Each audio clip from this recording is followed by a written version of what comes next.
Today is Tuesday, May 7th, 2019, Tuesday of the third week of Easter. For all intents and purposes, our pilgrimage has pretty much come to an end. A lot of people are preparing now for their transfers to the airport. There will be a brief stop in the city of Jaffa for many of us, and then everybody will be off to the airports and we'll be heading home. Truly, the day of departure is a sad day for many people.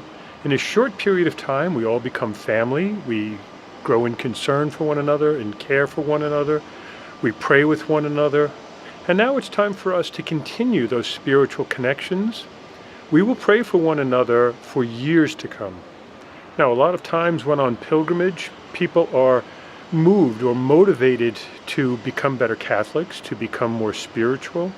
As everybody returns home, I always encourage them on the same note. Make sure that you do your part.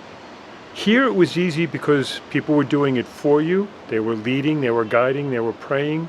Now when you get home, a lot of times it's like coming down off the mountain.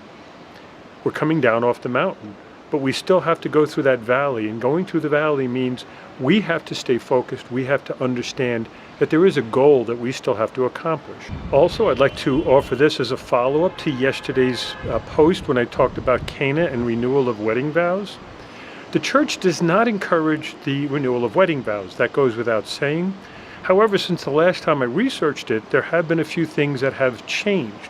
And one of the things that has changed is that the Office of Divine Worship in Rome has granted the room, or the latitude, if you will, for local bishops' conferences to determine how this would be done. So there are some formulas that are out there, but we have to be very careful which formulas are chosen. It can never seem like they're doing the vows again. It can never seem as if this is an opportunity to say, oh, well, you know, these first 25 years were okay. Now that we've done this, I'm done. This is just an opportunity to say that, yes, in the spirit of love and in the spirit of God, we came together in vows that became a sacrament. And once those vows become a sacrament, it's unbreakable. So as I did check, I did find that there were some bishops' conferences that have put together some formulas. And I'm presuming the formula that we used yesterday are one of those approved formulas. Again, a key for those formulae, if you will, is that they do not seem as if the vows are being exchanged again. So I'm going to go downstairs now and see if there's anybody around and maybe say a few goodbyes. I know there was a group that was heading off to Jordan, and they're going to do the border crossing. They just have to take the bus out to the border and walk across themselves and then pick up a bus on the other side. The rest of them will be basically taking buses here and there and eventually ending up at the airport. I want to help you, right? Yeah.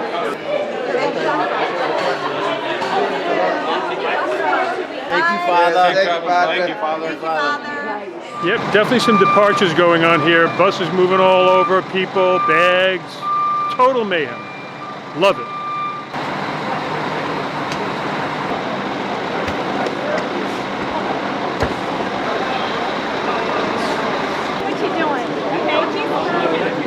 Well, it seems like the last of our pilgrims are now getting on the bus. We're going to be heading off to Jaffa for a nice little visit, and then everybody will make their way to the airport and find their airlines and head on home.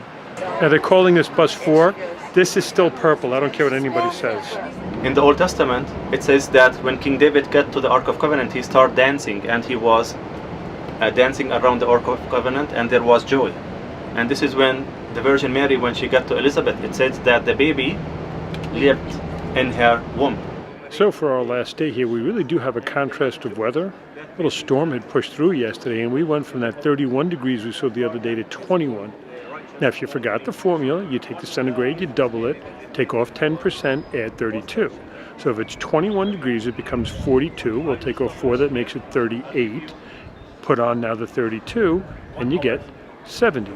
Okay, so we've just prayed our final family rosary together. Really beautiful opportunity to pray. And now we're going to go off to Jaffa and do a little bit of socializing with one another one last time, our last family mass, and then we'll scatter all back to the places across the world from where we came. We have arrived in the Old City of Jaffa. We're going to get a quick bite to eat and then take a little tour around here. Oh, that's fantastic.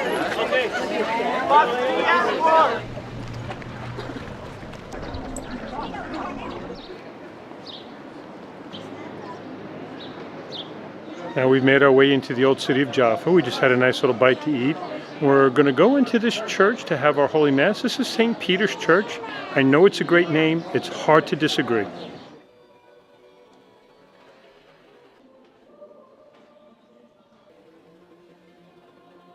Tonight, Father Novak has our final Mass. He's going to just knock our socks off. Should I talk to you or should you talk to me? Okay, so we just figured out that Monsignor Hilary Franco, who's with us, is ordained longer than the 4 of us that are in this room right now.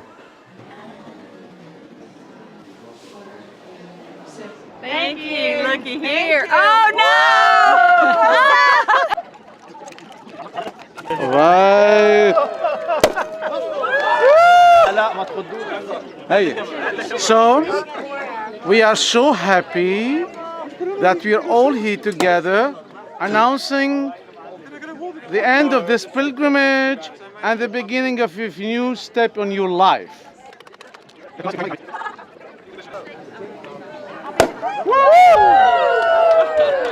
No. What do you...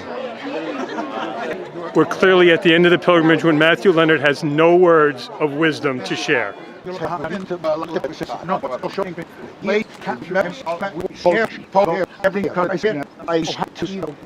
on the chair of the Pope, the throne of the Pope, there was the image, a huge image of Our Lady of Czestochowa. I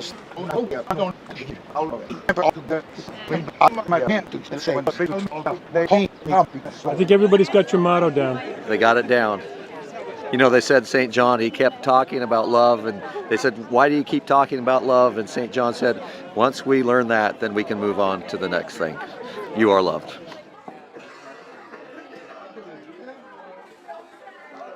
All right, we bid our farewells. We're heading back to Jerusalem for one more night. Got Father Novak with me. I got Ivan over here, and we've got Hawaii in the back over here. Aloha!